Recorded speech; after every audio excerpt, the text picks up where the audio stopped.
Welcome, everybody, to the new Business Agility Boost.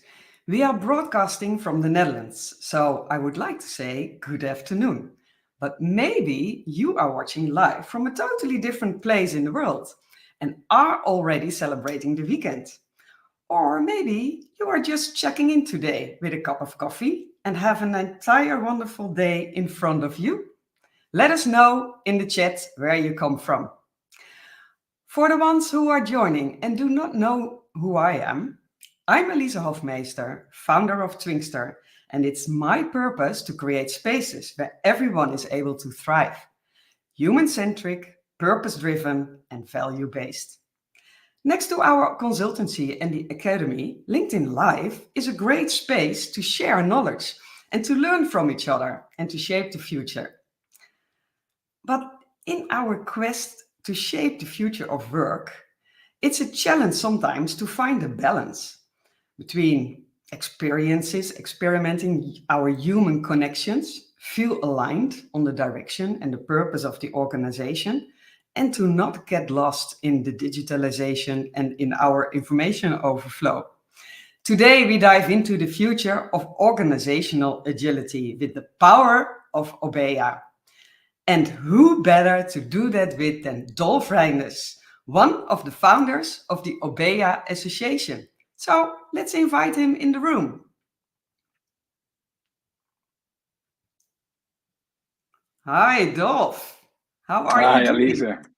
Very well, thank you. So nice to be here. Yeah, I'm very excited to have you here in our Business Agility Boost because today we are going to talk about the Obeya. But to not dive immediately into the context and into the theory, can you explain a bit who you are, what you do, what the Obeya Association is? I can.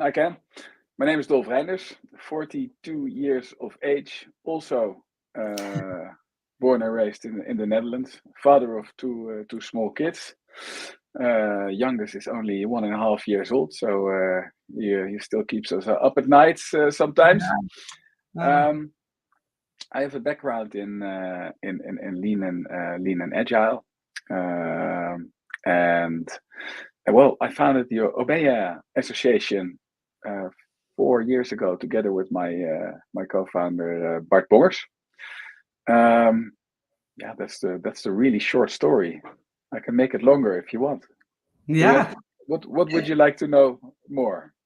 Well, I would like to know more also about the Obeya Association, and I have lots of questions, of course. And maybe there are also people who really do not know what the Obeya is. So let's first start a bit with what inspired you to start with the Obeya? And because you did not start with the Obeya Association from the beginning, right? No. Well, basically, Bart and I, when we met, we were often asked to solve what seems to be wicked problems for organizations, Mhm. and we found out that the most effective thing to do is when stuff involves a lot of people and the context is very complex. We always started using the rules, the information that there was. We involved the people, and it made everything so much easier because we didn't have to guide the process, but the process was guiding itself through visual management and by displaying all the information. And by then, we had no idea what an Obeya was or that it actually existed. But we always did this, and it really worked. It created a lot of energy and a lot of creativity. So it was a really nice way to work.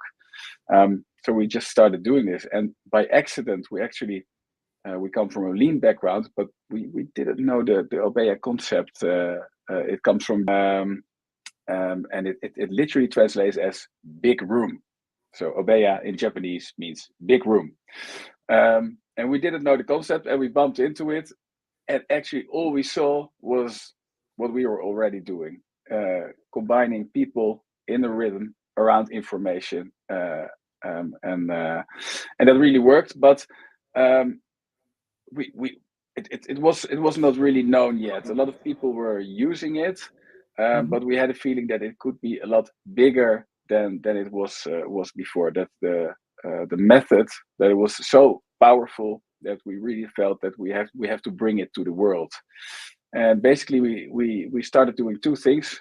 First of all, we founded a company called Agile Walls, Yeah. where we literally created walls that were modular, and where different kind of information, you could literally swap it from one place to the other, and that created a sort of visual management structure that was not there before. And that was our first try to get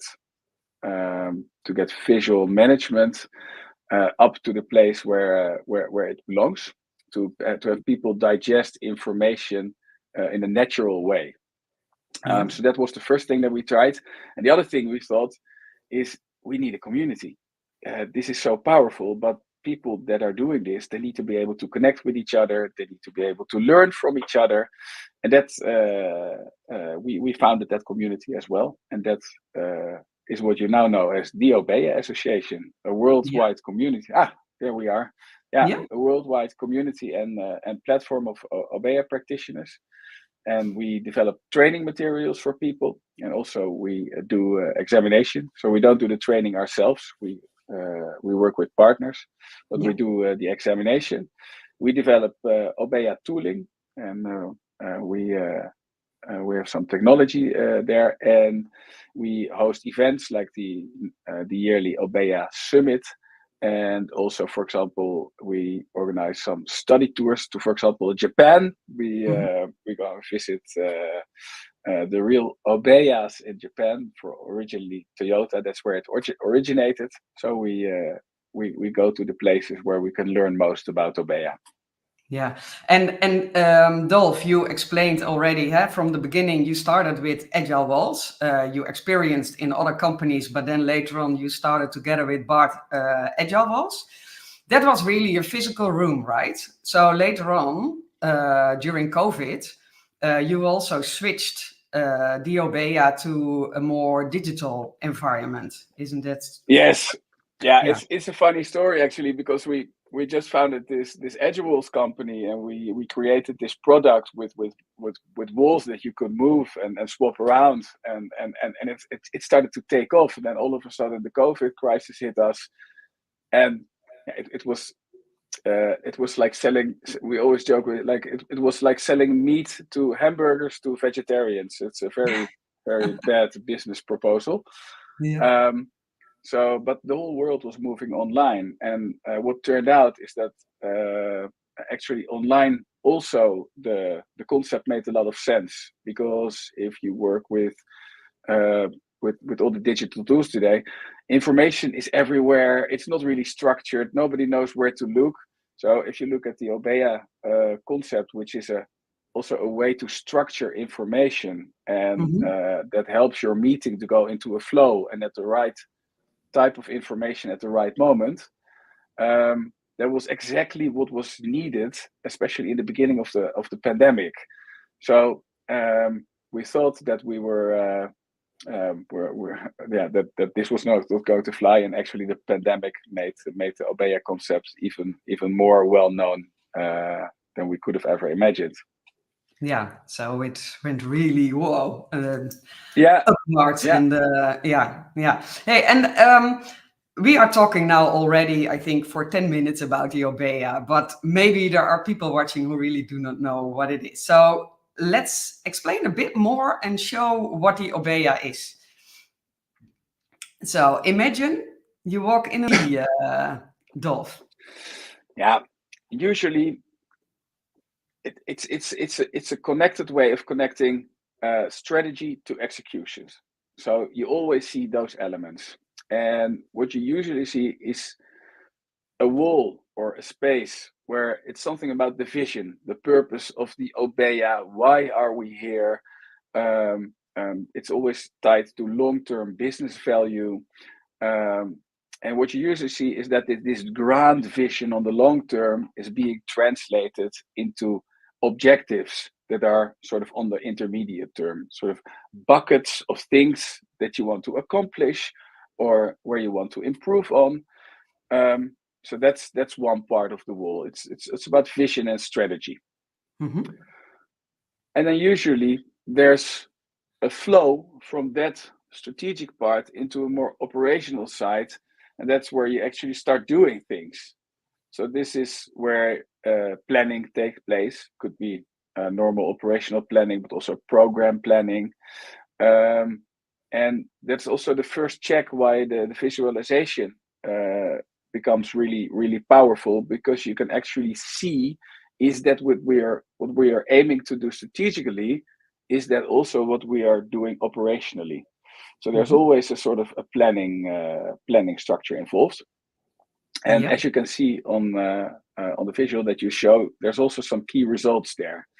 So we don't only want to know if our strategy is tied into our execution, but we also are curious if it delivers the desired results. So Yeah. there also usually you'll see some results tied into that structure. Yeah. So that you know what to focus on, how to track progress, and if you are successful in the things you wanted to do related to the strategy, related to your Exactly. yeah. And Okay. usually if you're working on new things, there's a lot to learn. Mm-hmm. You always travel into the unknown, and having the right information there, having the right numbers there, allows a large group of people to digest the same information at the same time. And well, here we are. Yeah. Information. That's the next Yeah, wall, right? exactly. So there's the usually, if you move from A to B, and B is the big unknown, the new thing that you're going to, then everybody needs to learn something. You're going to do stuff nobody did before. Some things will go great, and others are a bit of a struggle maybe. So there's always information there that people together can digest and discuss. So the new information becomes a common knowledge. And Hmm. so usually there's a lot of information, and there's the use of visual management to support the information, because especially in times like today, where there's a lot of data and a lot of information, usually it can be a bit overwhelming. Yeah. But by, for example, using color coding, uh, a red frame means your attention needs to go here. A green frame means this is okay. We're going as we planned. By the aids of visual management, the information is a lot more digestible for the group, Yeah. and that's one of the benefits of the Obeya as well. Yeah. Okay. Hey, and in here, hey, you also see, for instance, the customer experience, the employee experience, and you explained the traffic lights. So the color coding from red, orange, green, and some organizations only use red and green because otherwise things stays maybe always on orange. But There's there's some debate there still, yeah. yeah, there is some debate there, and but there is a fourth wall, right, to finish this round in the Obeya, where you start to improve. Yeah, of course, everything you learn when moving from strategy to execution, to see how we're doing, and to learn about the information that's involved. There's a lot of things that pop up. There's actions, there's hiccups, there's things that need improvement. So basically, this whole meeting, there's a lot of actions coming out of it, and a lot of improvement initiatives. So Yeah, this is the ideal place to improve your organization, and that's basically the last part of the Obeya that's very important. It's not a static thing. It's not, this is how it is, and then we take in the information and we leave. No, this is how it is, but we've learned something, and now we align it with new actions, yeah, and then the cycle starts all over again. I think yeah, a lot of people know PDCA, Plan, Do, Check, Act, as a method, yeah, and in a way you could say that also the Obeya is designed in a Plan, Do, Check, Act way. yeah. Okay. Oh, that's very good to know. And now we have this is really an example of how it could look like. This is, for instance, an Obeya room from an organization Nice. we A real helped. one. We helped in the journey towards creating the Obeya and really have the conversations about what really matters for their organization.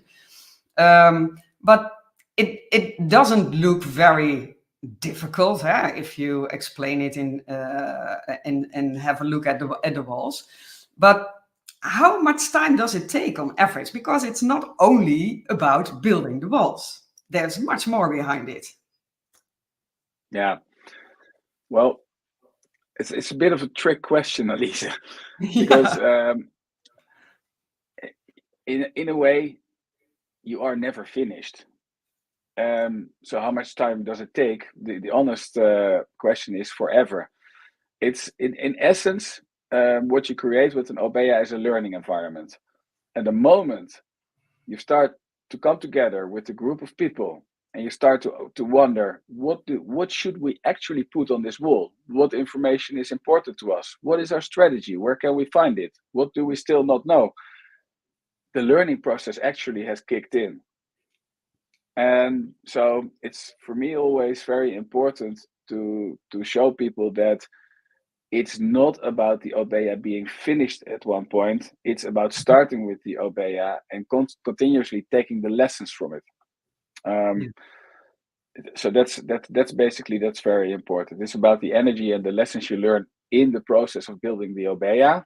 Then that there's a point when the Obeya is actually ready and being fit for use. Because the Yeah. moment you start building, it is fit for use. Yeah, so really from the first moment you decide, okay, we want to work with these kind of rooms and visual management, that's already, and you start building, that's already the first start and kickoff. Exactly. And Because after that, yeah. imagine there's a group of people coming together that didn't come together before, but actually they have the necessity to share information because they have to solve something together. The fact Hmm. that they are in fact together and thinking about how to solve this is already a step forward. Yeah. So every step in the Obeya, in building the Obeya, is already a step in the good direction. Yeah, yeah, yeah, great. And sometimes when I work with organizations creating the Obeya, we start with small experiments. But I also get questions from organizations that say, yeah, but we are already working with OKRs. So how does that fit into the Obeya? Do we then need a totally different rhythm, or how does that connect with each other? How do you look at that? Yeah, I see a lot of Obeyas working with OKRs. They work really well together because OKRs they have a rhythm and the Hmm. Obeya has a rhythm. So there's a short term with a rhythm like for example weekly or bi-weekly, and there's a some more strategical rhythm, for example every 3 months quarterly.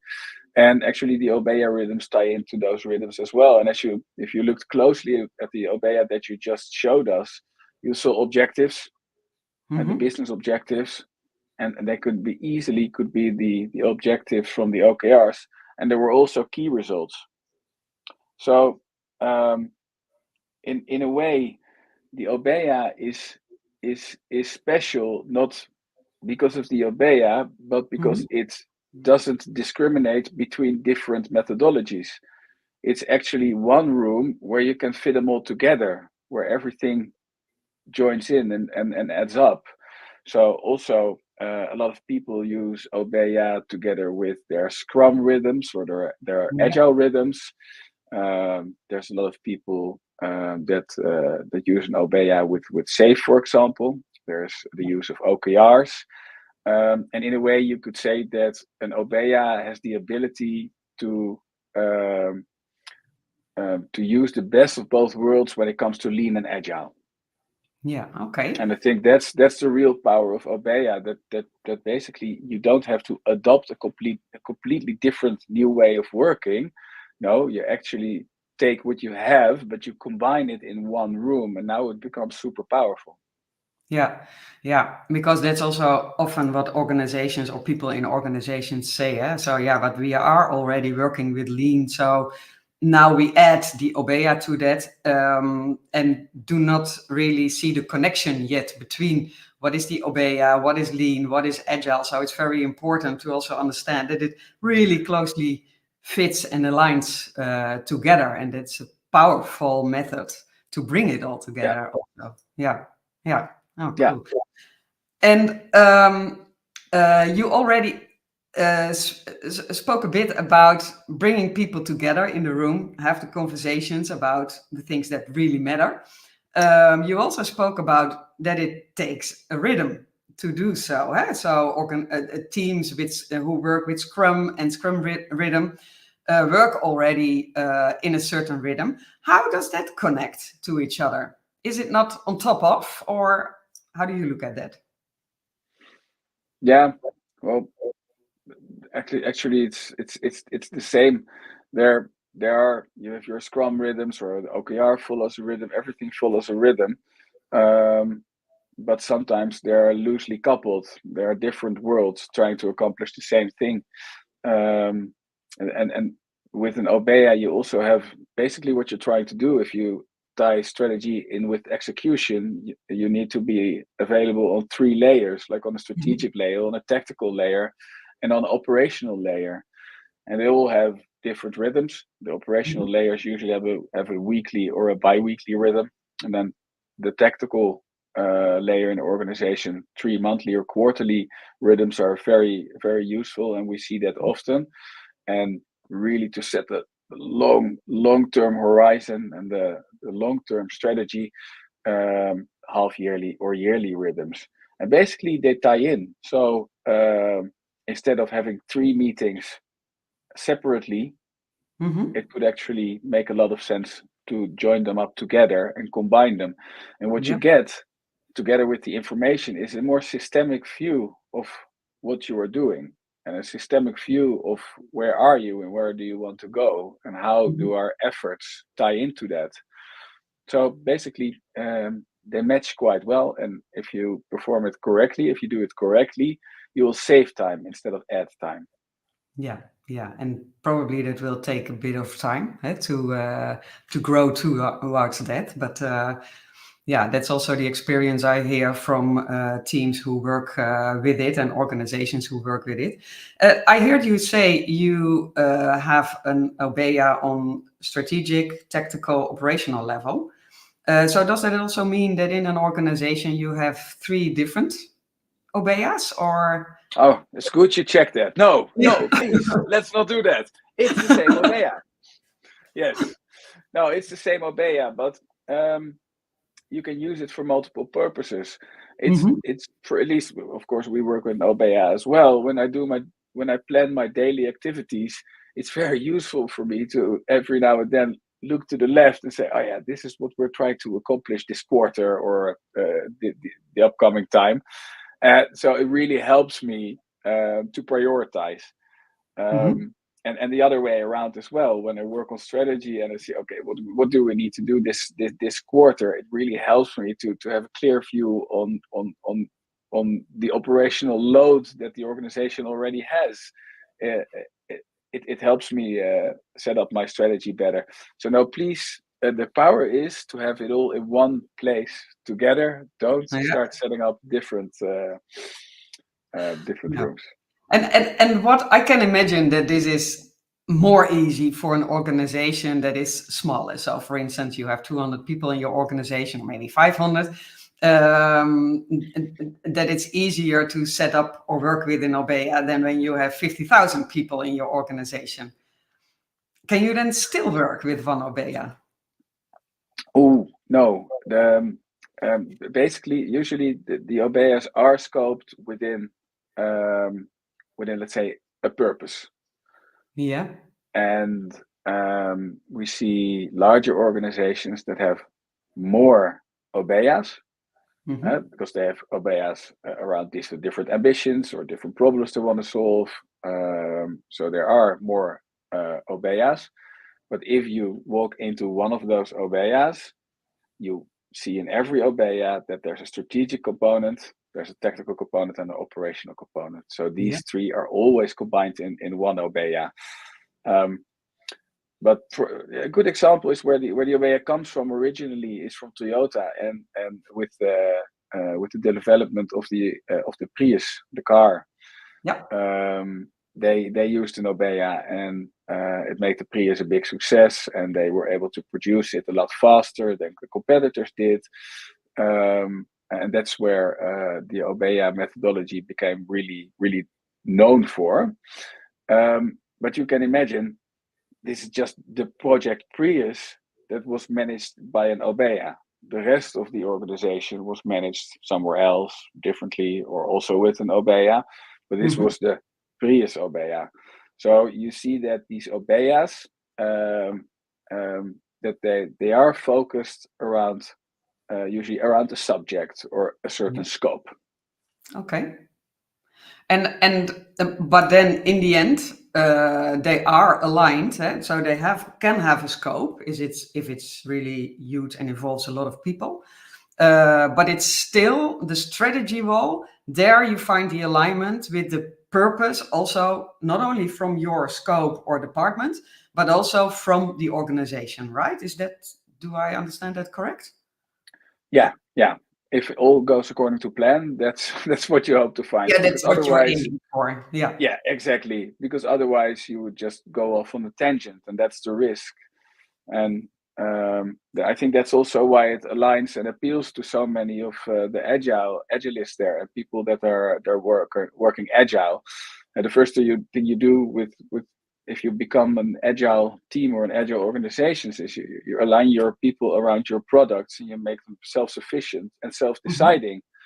But now all of a sudden, where's the alignment? You need to come together somewhere and make sure that all these self-deciding units don't start shooting off into different directions.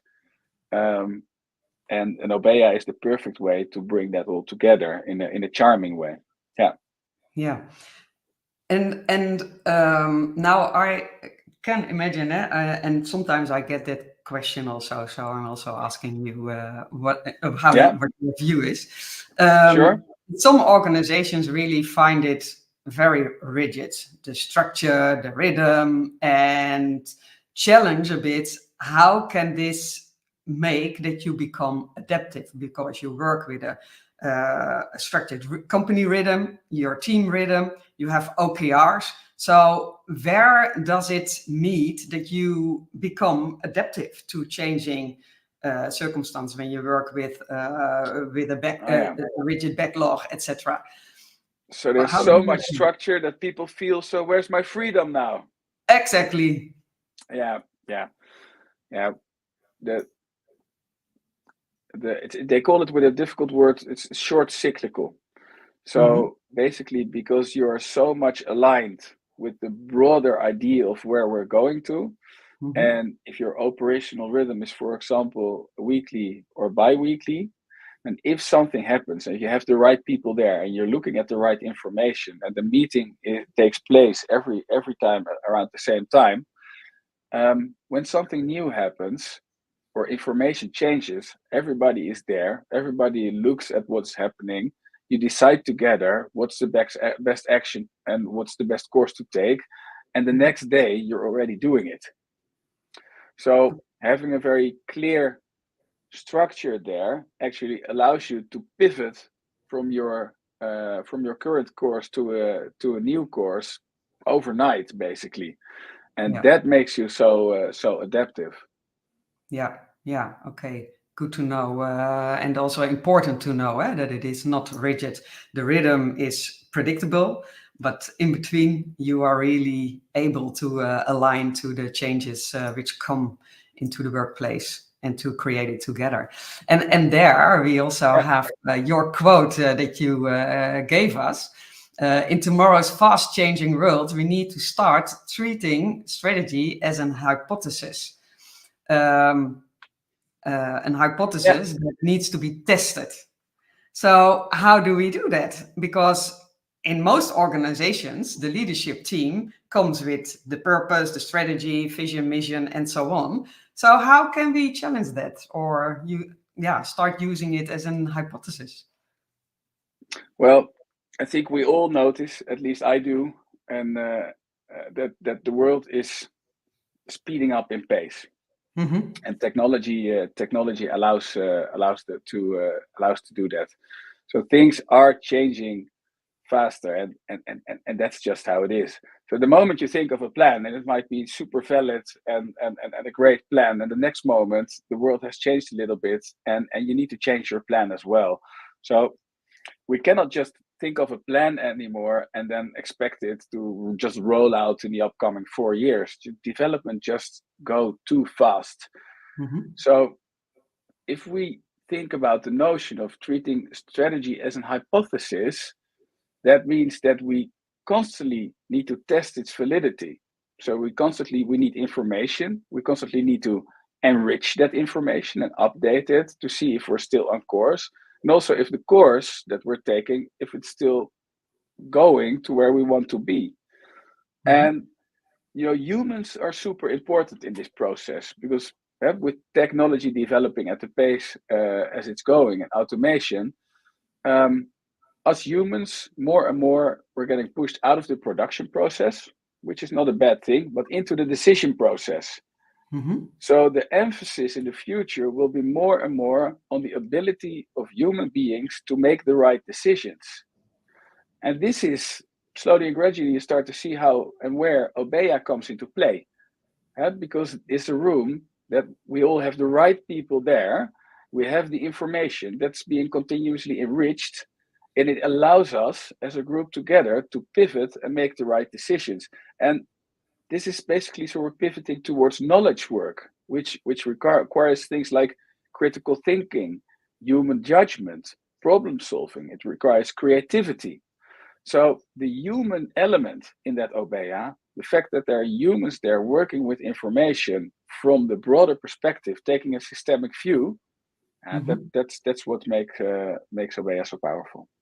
Yeah, yeah, and I think what is also very important what you say, yeah, that is the decision making, and that we make our decisions based on the information also we have, and there the Obeya also, yeah, is very powerful and makes an impact to do so, because our brains are very emotional and intuitive oriented, so we make often decisions based on our emotions, former experiences. And in the Obeya, you have an overview of what you wanted to do. And you also have an overview of the numbers, the data, how you are doing. So it helps you to align also and make better decisions together.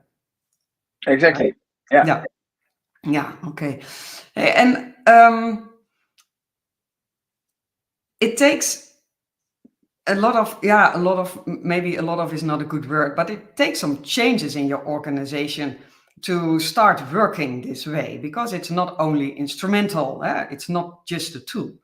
Um, do you think it is possible that if you do not work in an agile way and are a bit more hierarchical in your operations, is it then also possible to work with the Obeya?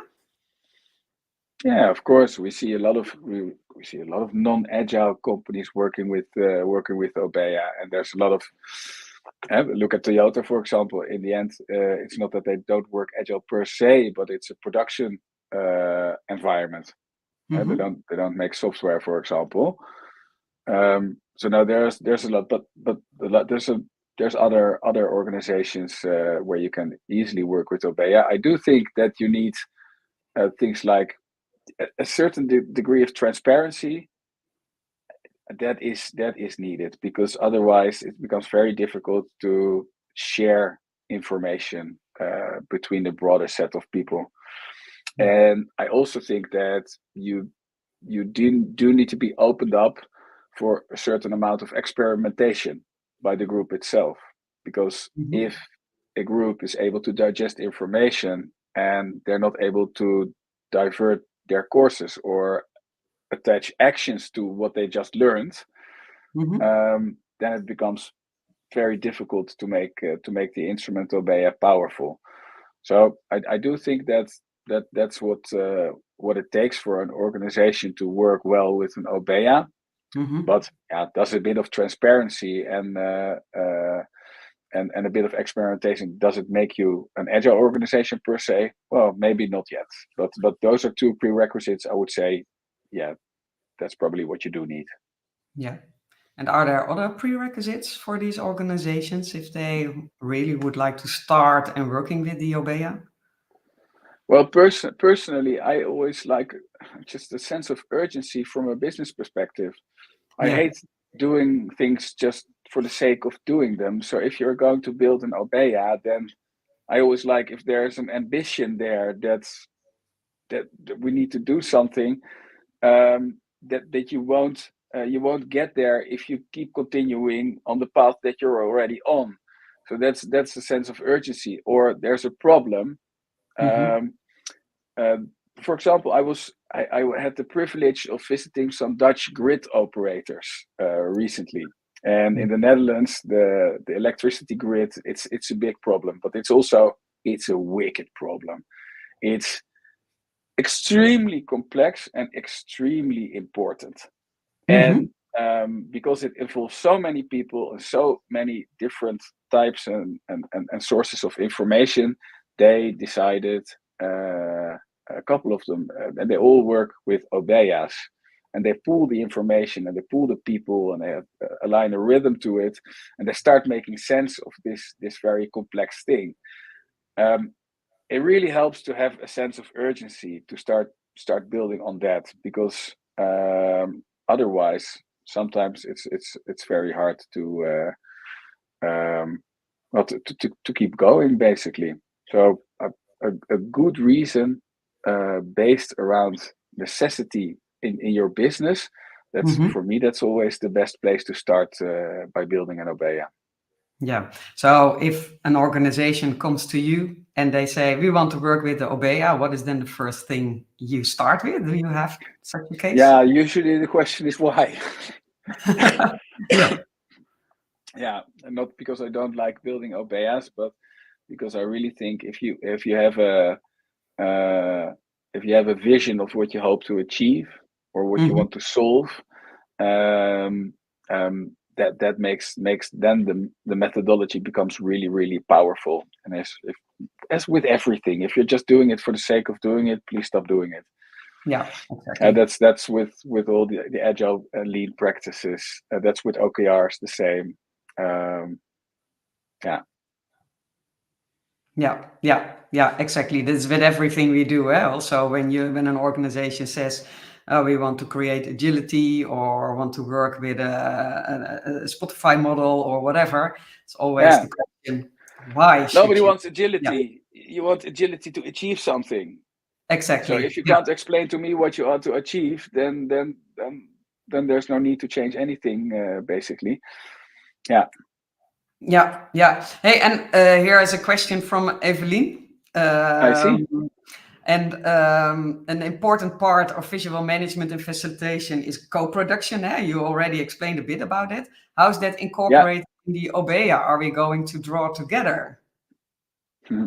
I love the question, by the way. And Yeah. this is a personal favorite of mine. I really think that, when it comes to visual management, we are just scratching the surface.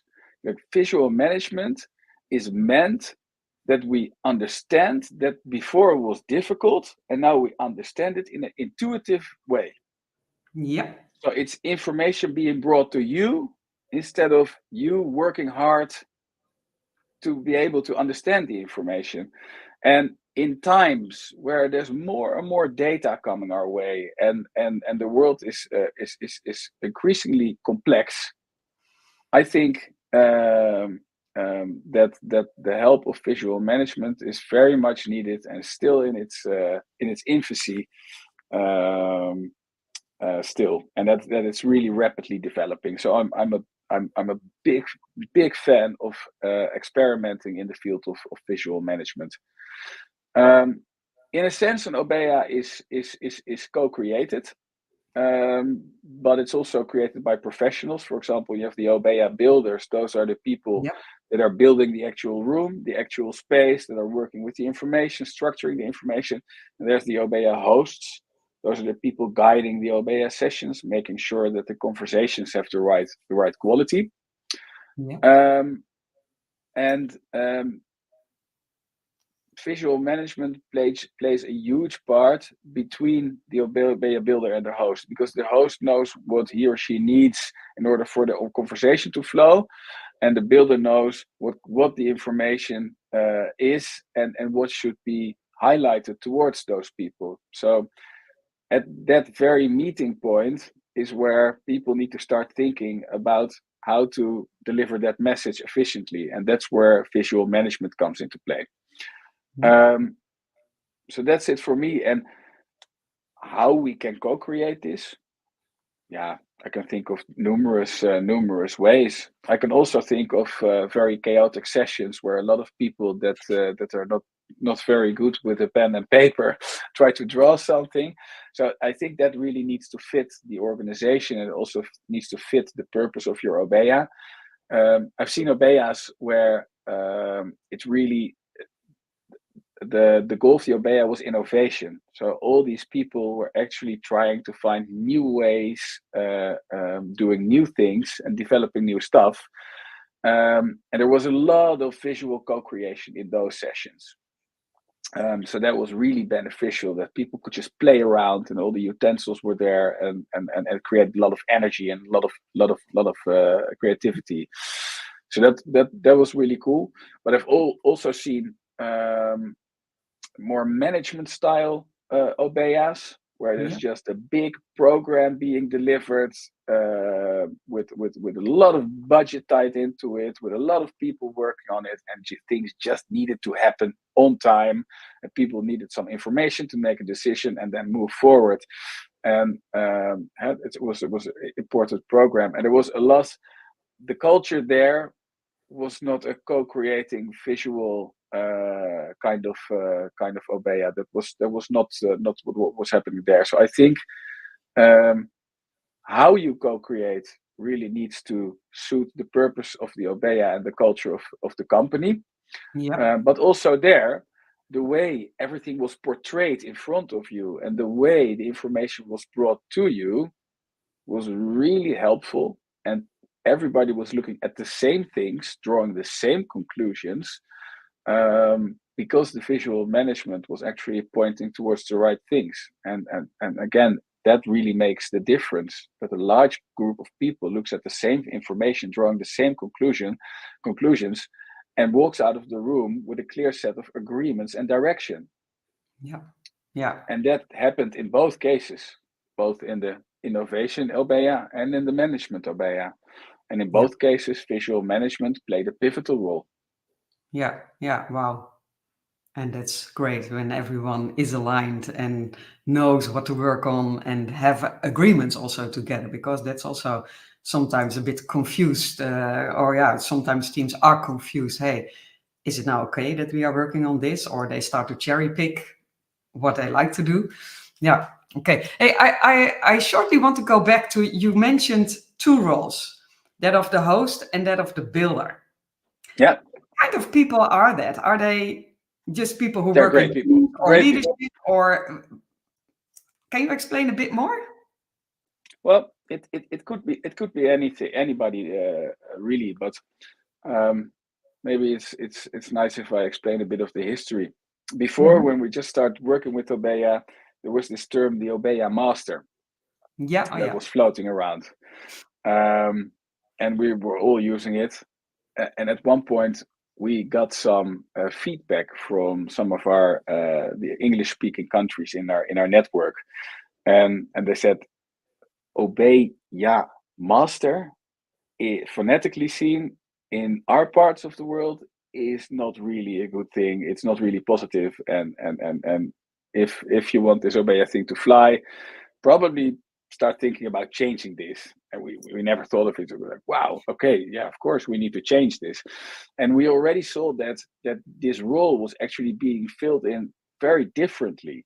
there was people working on the room and working with graphs and information and structuring things, and there was people not doing anything of that, and they were just focusing on the conversation, asking the right questions, making sure the group was okay.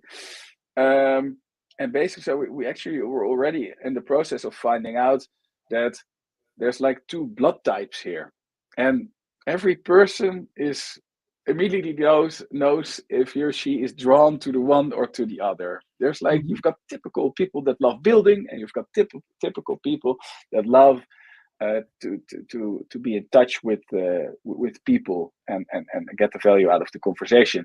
So 1 and 1 was 2. So we actually split the role of the Obeya master into 2 roles that are factually already there, and in Okay. both roles there's a lot to learn. And you, in general, you could say that the Obeya builder role, sometimes people are a bit more technical oriented.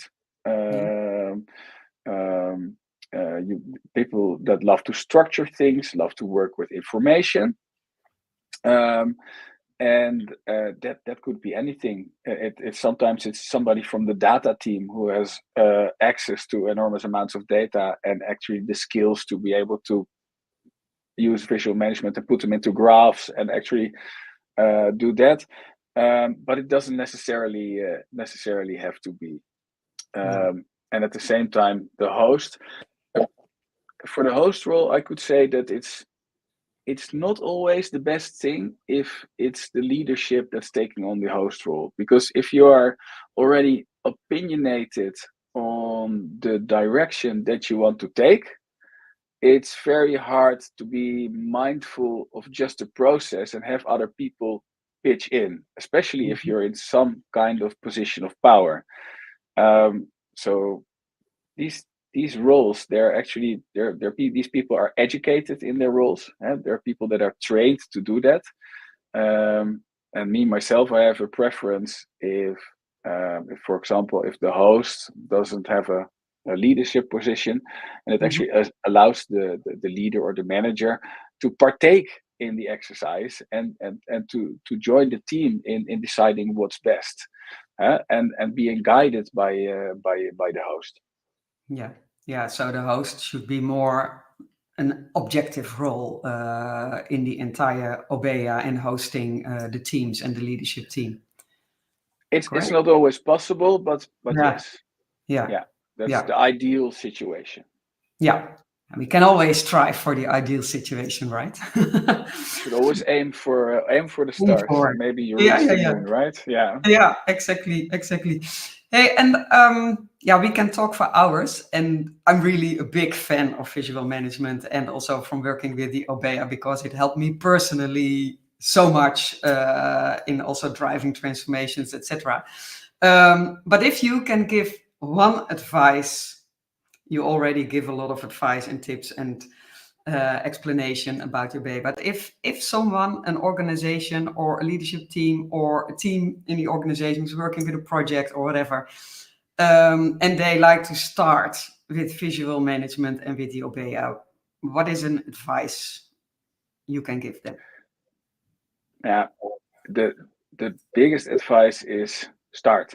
If you want to start, then every minute that you didn't start is a waste of time, because starting with Obeya really is about starting.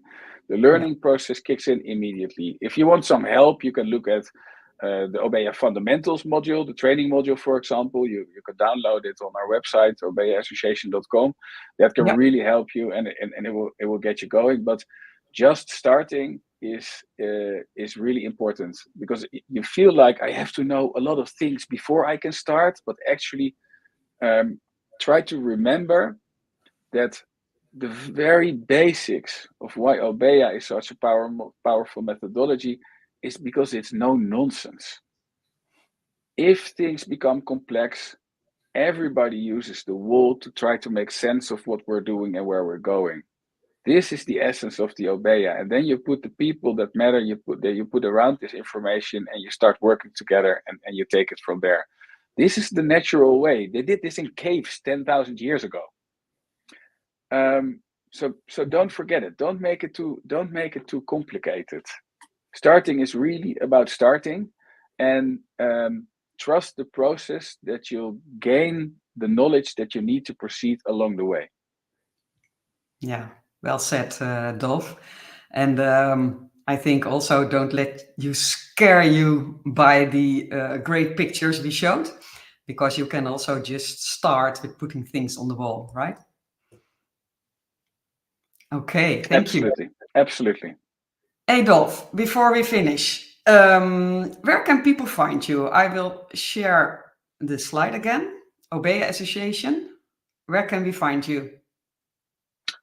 We have a website slash platform for our members, for our community at www.obeyaassociation.com. Obviously, in November this year, we have the live Obeya Summit. It's in Utrecht in the Netherlands. It's the whole community is coming there. It's one big party. Don't miss it. Don't miss it. I know you will be there, Alize. Of course.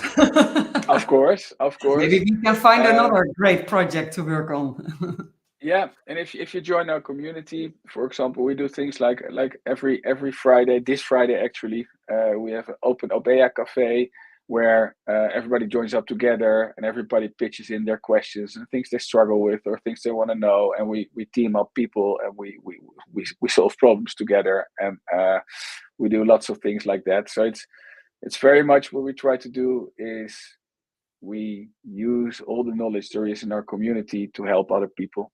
And that's basically the heart of everything we do. Yeah, thank you. And I think that's great to finish this session with. And I'm very happy that you joined us, Dolf, because I know that at this moment also was the Obeya Cafe. So I'm extra happy that you were here and find the time to also bring this knowledge into the world to other people. So everyone who was here also, thank you for being here. And find us, Dolf, on LinkedIn, Obeya Association. And if you have questions, you can also reach out to me, send us a DM, and we are happy to help you further. So thank you for being here. Thank you for raising your questions to the table. And I wish you all a very great day, evening, morning, wherever you are in the world. Hope to see you the next time. Bye-bye.